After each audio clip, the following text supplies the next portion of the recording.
are here today on January the 30th, 2023, 75 years to the day that Mahatma Gandhi, father of the nation, man who inspired millions of Indians to fight for freedom against the British, was shot dead by Nathuram Godse, a Hindutva fanatic who believed India is a country that belongs only to Hindus. This is the address, this is the building, this is the venue where this crime was committed, arguably the first terrorist crime of independent India. The building, which had the address known today by 30 Janwari Marg, is where Mahatma Gandhi spent his last 144 days in meditation, in prayer. He would meet with ordinary Indians from all walks of life every day.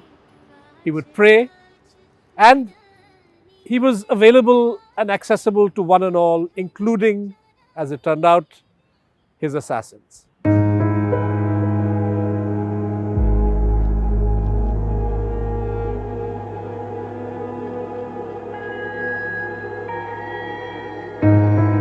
This is the precise spot behind me where Mahatma Gandhi was shot and where he uttered those famous immortal words, "Hey Ram," as life slowly ebbed out of his body.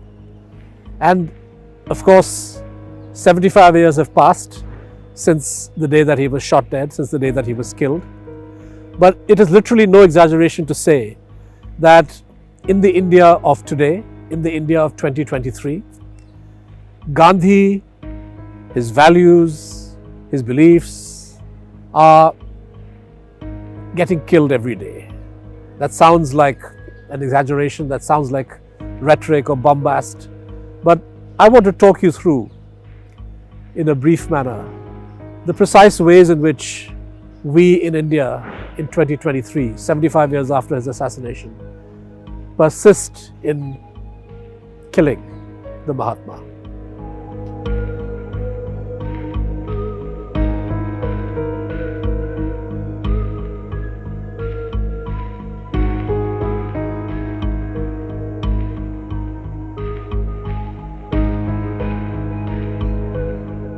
What I want to do is to present you a short list of what I believe are the most important values that Gandhi stood for and which are being disregarded and trampled underfoot every day before our very eyes.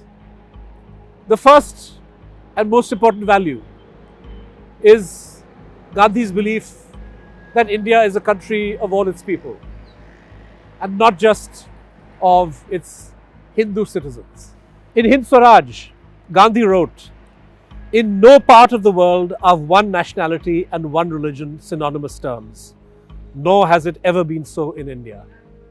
It should be obvious to everybody that Gandhi's conception of India stands diametrically opposed to the Hindutva belief as espoused by V.D. Savarkar and Golwalkar and other stalwarts of the wider Hindutva movement, who believe that India is a country primarily of Hindus. I also want to read what Gandhi wrote and said about the issue of cow slaughter and beef, an issue which has prompted the BJP in many states to pass draconian laws and which has led to the lynch murders of arguably 3 or 4 dozen people over the last few years.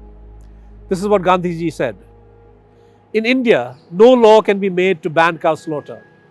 I do not doubt that Hindus are forbidden the slaughter of cows. I have been long pledged to serve the cow. But how can my religion also be the religion of the rest of the Indians? It will mean coercion against those Indians who are not Hindus. We have been shouting from the rooftops that there will be no coercion in the matter of religion. We have been reciting verses from the Quran at the prayer. But if anyone were to force me to recite those verses, I would not like it. How can I force anyone not to slaughter cows unless he is himself so disposed. It is not as if there were only Hindus in the Indian Union. There are Muslims, Parsis, Christians, and other religious groups here. The second principle of Gandhiji's, which is being killed every day, is the need to protect the environment. I know that we have a Prime Minister and a government that make tall claims about standing for the protection of the environment. But the fact is that this government has watered down legal provisions and rules which are meant to safeguard the Indian ecological system, to safeguard the Indian environment. The third value that I want to talk about that was close to Gandhiji, and it's often something that's misunderstood frequently, is the importance of industrialization creating jobs. Gandhi is often portrayed as somebody who was opposed to progress, who was opposed to the economy developing, who was opposed to factories. But if you actually read what Gandhi said and listen to what he said, it is clear that what Gandhi opposed was mechanization or industrialization that would render people jobless.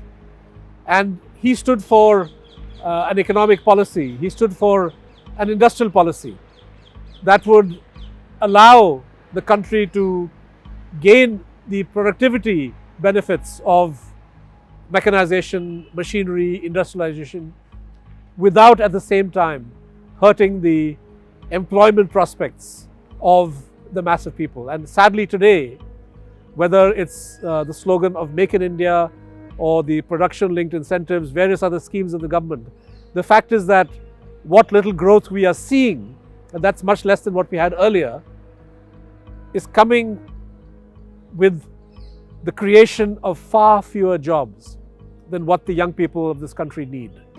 The fourth principle is Gandhi's focus on inequality. For Gandhi, focusing on the needs of the poorest Indian and keeping her or his image in mind while formulating policy was essential for the country to make the best use of its freedom and independence. Gandhi would never have balked at the idea that India's poorest Indians, whether they be Dalits and Adivasis, whether they be from religious minorities, whether they be farmers, whether they be women who have been completely marginalized over the centuries, that these should be the focus of economic policy, their needs, their requirements. I think Gandhi would have stood shoulder to shoulder with the farmers, with the Kisans of Punjab and Uttar Pradesh and other parts of India, who are demanding that the government rescind laws and policies that are making it harder and harder for them to eke a living out of farming. I think Gandhi would have stood shoulder to shoulder with the Adivasis in Chhattisgarh or Jharkhand who are opposing the manner in which they are being displaced, whether for big mining projects or for the construction of security camps built by the CRPF and so on. The final principle, which I think is absolutely essential to bear in mind, is something that was so close to Gandhi's heart, because he believed in the importance of dissent. You could argue that Gandhi's whole life, Gandhi's whole struggle, his whole politics was the politics of articulating dissent, was the politics of channeling people's discontent into a movement where they could fight for their rights. He did this for the most part of his life against British colonial rule in India. Of course, he fought in South Africa too.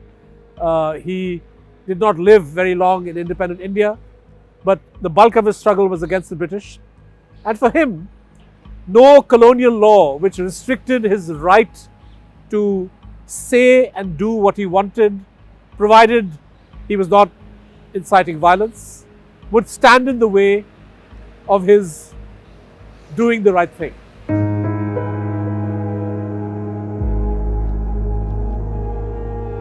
There has always been a small section of opinion in this country that stood by what Nathuram Godse did, that believes that Gandhi was an enemy of the country because he stood for national unity, unity of people regardless of religion, because he said that India as a country belongs to all its people and not just the Hindus. So there's been a section which has, even if they've not come out openly to support what Godse did, passively or implicitly believe that what Godse was trying to do, even if he was misguided, was somehow justified. Or at any rate, they blame or fault Gandhi for the positions that he took. This section has always been with us. This is a core part of the belief of those who subscribe to the Hindutva ideology, who believe that India is a Hindu country and that Indians of other faiths can live and enjoy freedom of religion, provided they subscribe to this notion of India primarily being a Hindu country. So you've had a section of people who have, believed in this, but what's happening today, what's happening over the last 8 or 9 years is that this belief system, this value system, this idea that India is a country of Hindus has gained currency largely because you have a Prime Minister who comes from the Rashtriya Swayamsevak Sangh, whose core belief is of India as a Hindu Rashtra. Now the Prime Minister has on a couple of occasions made it a point to put some distance between himself and those who support Nathuram Godse. He famously said in an interview during the 2019 election campaign that what Pragya Thakur, who was a person that he himself had handpicked as the BJP's candidate for the Bhopal Lok Sabha seat, and who went on to make absolutely shocking and obnoxious comments about Mahatma Gandhi and in defense of Nathuram Godse, Modi was at pains, he was constrained to say that he would never forgive Pragya Thakur for what she said. But the reality is that Pragya Thakur has gone from strength to strength. Her political career has not suffered in the least. She continues to say god-awful things. You have others in the BJP and in the wider Sangh Parivar and in the wider Hindutva community that have continued to promote the cult of Godse and to, in some ways, justify the assassination of Gandhi. So this is a reality, and it would be very, very apposite, I think, on a day like today, that Prime Minister Modi come out openly and declare that all those who espouse this belief that India is a country that belongs primarily to the Hindus or only to the Hindus are actually enemies of India, and that all those who justify crimes committed in pursuit of this idea of India as a Hindu Rashtra will be punished. If Modi were to say this much on a day like today, 75 years after Gandhi was assassinated, this would be, I think, a very, very positive step. But does he have the ability to say that? And if he doesn't say that, if he cannot bring himself to make a simple, basic declaration, then I think somewhere down the line, we have to question the sincerity with which he says that he is a follower of Gandhi.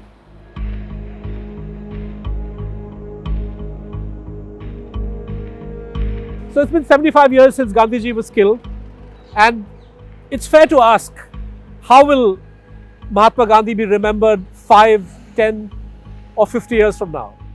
Where will India be? And this is what the answer depends on. Where will India be 100 years after his assassination?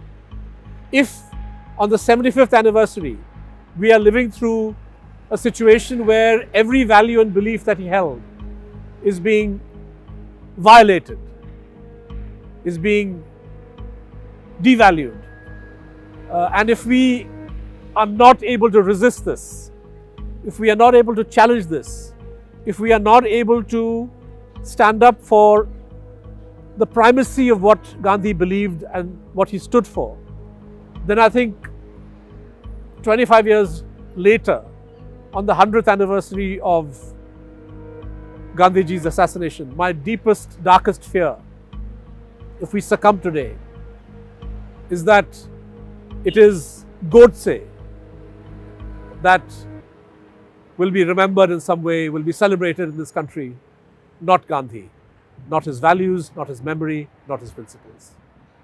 To receive instant updates on all videos from The Wire, click the subscribe button and hit the bell icon. Pay to support independent journalism. Click the link in the description and choose the amount you want to pay.